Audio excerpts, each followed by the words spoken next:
I was abused by a teenager. Did you ever confront him? I did, yeah. How did that go? When I confronted him, I had this view of him as a monster.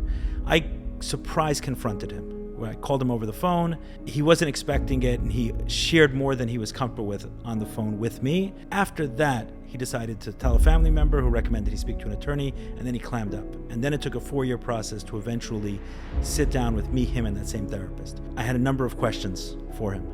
And as I started going through the questions, and I had a written statement that I read, at first he started kind of dodging it. Hey, I know I did some of those things, but it wasn't sexual, and the intent wasn't sexual. And eventually I got very graphic with him, and I shared very specific details, erection, orgasm, like I remembered things. I started hyperventilating.